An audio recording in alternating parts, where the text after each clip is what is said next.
Saudara-saudari terkasih dalam Kristus, hari ini Minggu 19 Mei 2024 merupakan Hari Raya Pentakosta.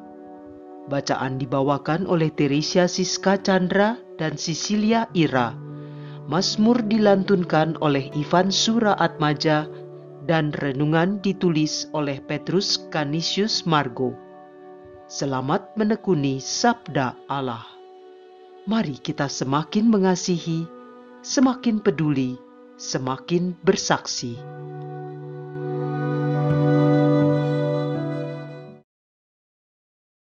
Dalam nama Bapa dan Putera dan Roh Kudus. Amin. Ya Tuhan, betapa kami selalu dan harus mengucap syukur atas kebenaran yang Engkau berikan kepada kami.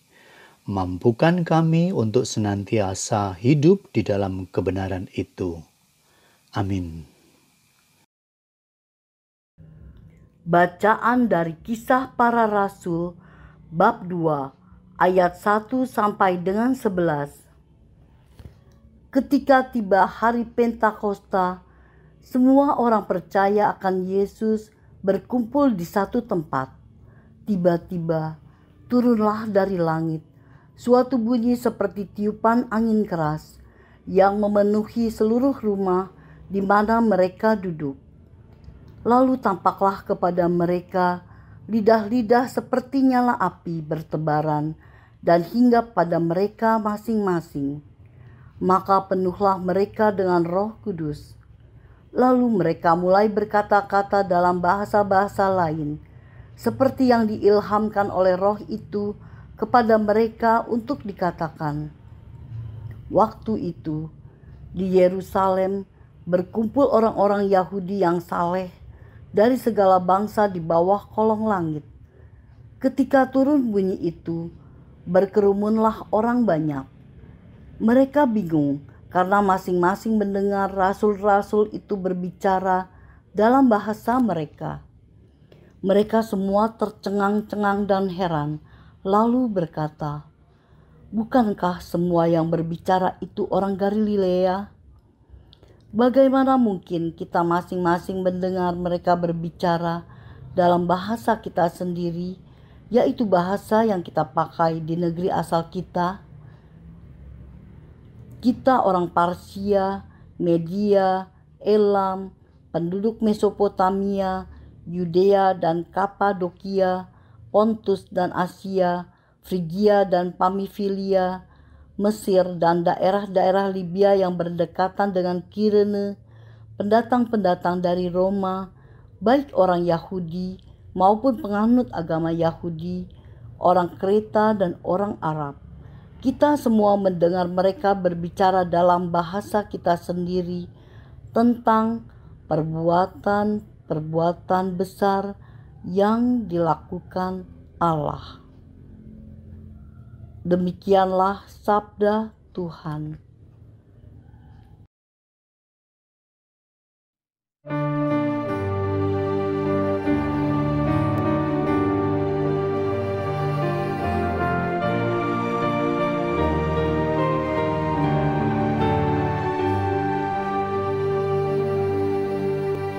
Utuslah Roh-Mu ya Tuhan, dan jadi baru seluruh muka bumi.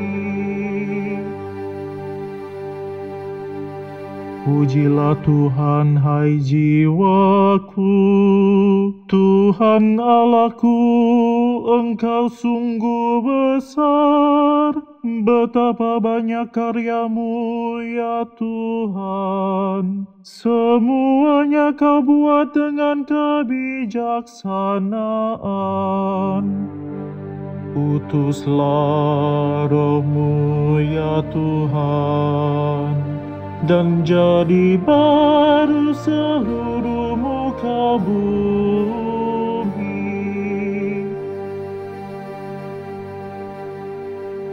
Apabila Engkau mengambil roh mereka, matilah mereka dan kembali menjadi debu. Apabila Engkau mengirim Roh-Mu, mereka pun tercipta kembali. Dan Engkau membarui muka bumi. Utuslah Roh-Mu ya Tuhan, dan jadi baru seluruh muka bumi.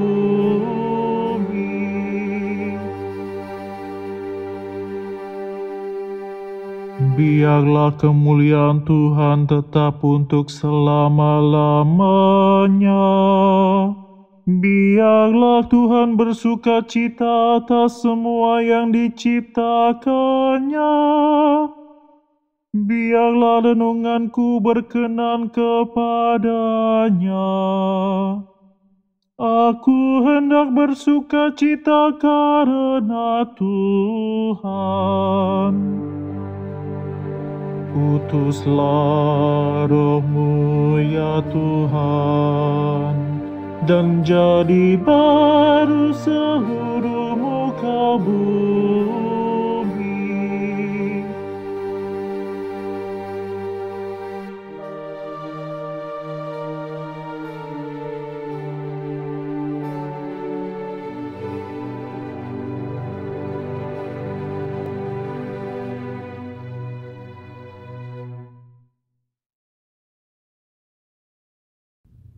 Bacaan dari surat Rasul Paulus kepada jemaat di Galatia, bab 5, ayat 16 sampai dengan 25.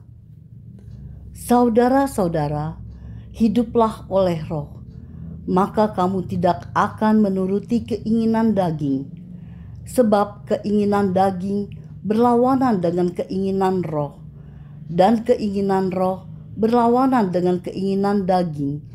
Karena keduanya bertentangan, sehingga setiap kali kamu tidak melakukan apa yang kamu kehendaki.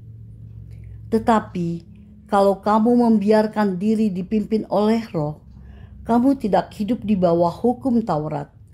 Perbuatan daging telah nyata, yaitu percabulan, kecemaran, hawa nafsu, penyembahan berhala, sihir, perseteruan, perselisihan, iri hati, amarah, kepentingan diri sendiri, percideraan, roh pemecah, dan kedengkian, kemabukan, pesta pora, dan sebagainya. Terhadap semuanya itu, kamu kuperingatkan seperti yang telah kulakukan dahulu, bahwa barang siapa melakukan hal-hal yang demikian, ia tidak akan mendapat bagian dalam kerajaan Allah. Sebaliknya buah Roh ialah kasih, sukacita, damai sejahtera, kesabaran, kemurahan, kebaikan, kesetiaan, sikap lemah lembut, dan penguasaan diri. Tidak ada hukum yang menentang hal-hal itu. Barang siapa menjadi milik Kristus Yesus, ia telah menyalibkan daging dengan segala hawa nafsu dan keinginannya. Jika kita hidup oleh Roh, baiklah, hidup kita juga dipimpin oleh Roh. Demikianlah sabda Tuhan.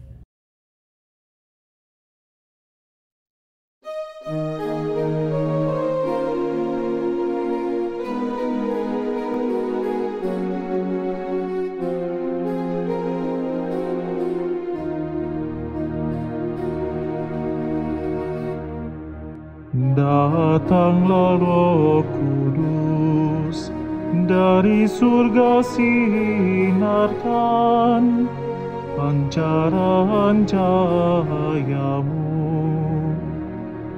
Datanglah suluh hati, Bapa kaum yang lemah, memberi anugerah.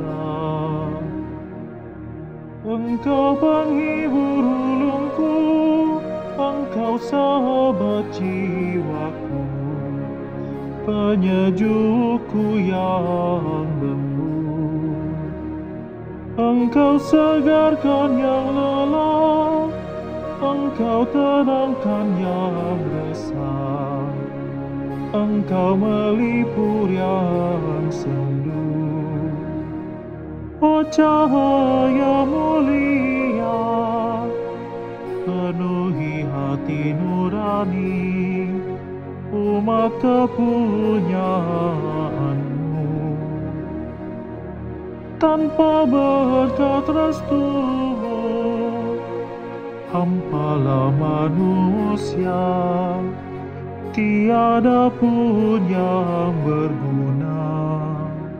Yang cemar bersihkanlah, yang gersang siramilah, yang terluka pulihkan, yang keras lunakkanlah, yang beku cairkanlah, yang sesat arahkanlah.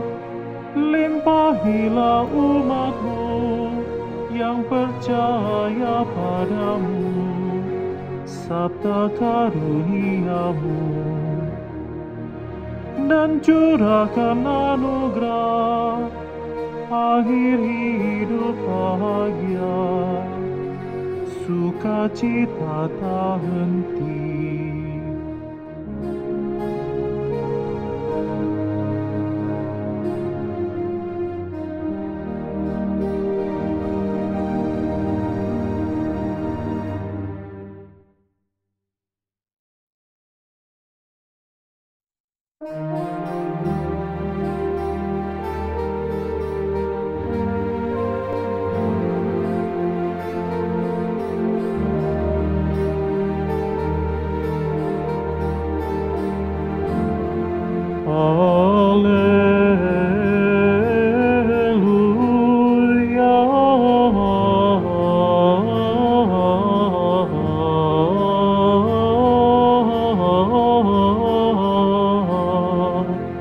Datanglah Roh Kudus, penuhilah hati kaum beriman, dan nyalakanlah di dalam api cintamu.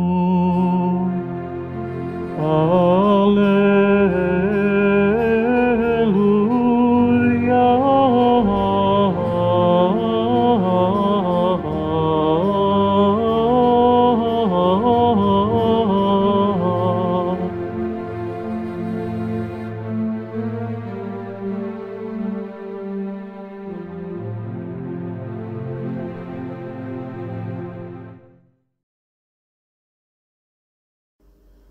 Inilah Injil suci menurut Yohanes, bab 15, ayat 26-27, dilanjutkan bab 16, ayat 12 sampai ayat 15.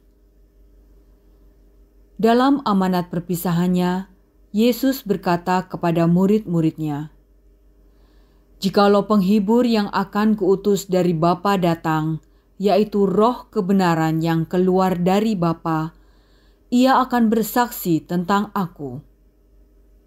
Tetapi kamu juga harus bersaksi, karena kamu dari semula bersama-sama dengan Aku. Masih banyak hal yang harus kukatakan kepadamu, tetapi sekarang kamu belum dapat menanggungnya. Tetapi apabila Roh kebenaran datang, Ia akan memimpin kamu ke dalam seluruh kebenaran, sebab Ia tidak akan berkata-kata dari dirinya sendiri, tetapi segala sesuatu yang didengarnya, itulah yang akan dikatakannya. Dan Ia akan memberitakan kepadamu hal-hal yang akan datang. Ia akan memuliakan Aku, sebab Ia akan memberitakan kepadamu apa yang Dia terima daripadaku. Segala sesuatu yang Bapa punya adalah kepunyaanku. Sebab itu Aku berkata, Ia akan memberitakan kepadamu apa yang Dia terima daripadaku." Demikianlah sabda Tuhan.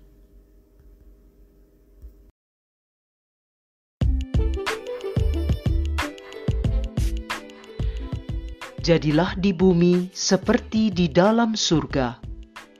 Renungan dibawakan oleh Petrus Canisius Margo.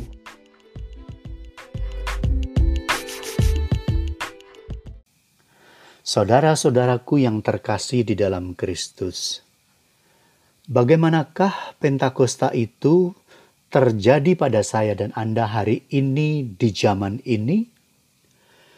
Syukurlah bahwa kitab suci itu ada di dekat kita dan ditulis dalam bahasa yang mudah dikenali di negeri ini, bahasa Indonesia dan bahkan bahasa daerah.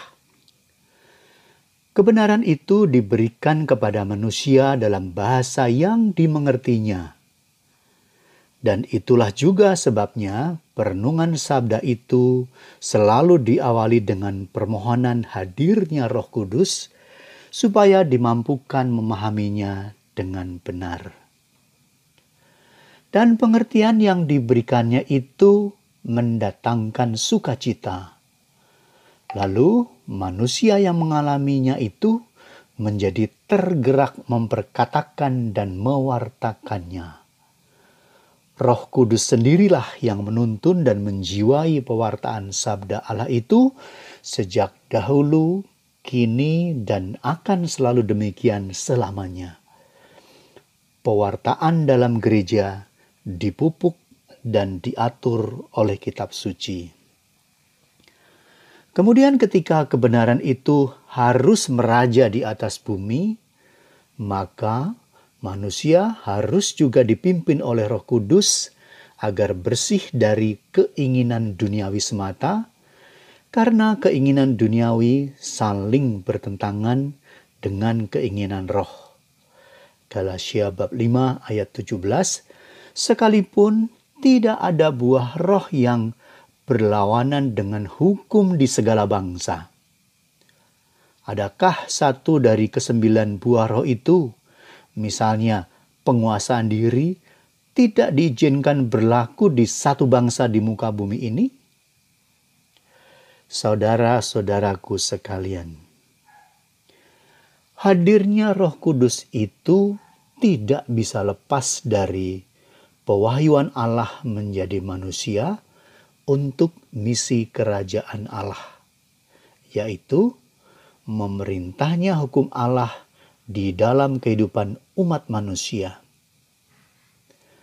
Manusia yang semula berasal dari surga bertugas mewartakan kebenaran itu, karena kebenaran itu sudah diberikan ke dalam hati mereka.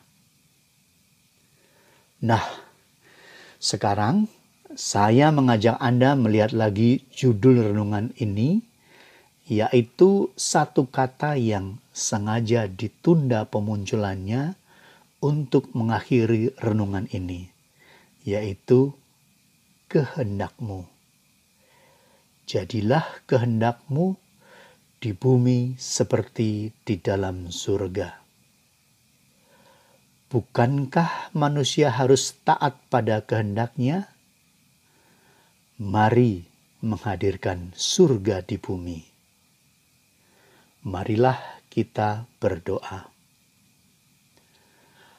Allah Bapa yang bertahta dalam kerajaan surga, jadikan kami manusia yang berasal daripadamu ini berani mempertanggungjawabkan iman kami dengan bersaksi, karena sejak semula Engkau telah bersama dengan kami ciptaan dan wujud kasih-Mu. Jadilah kehendak-Mu di bumi seperti di dalam surga. Amin. Dalam nama Bapa dan Putera dan Roh Kudus. Amin.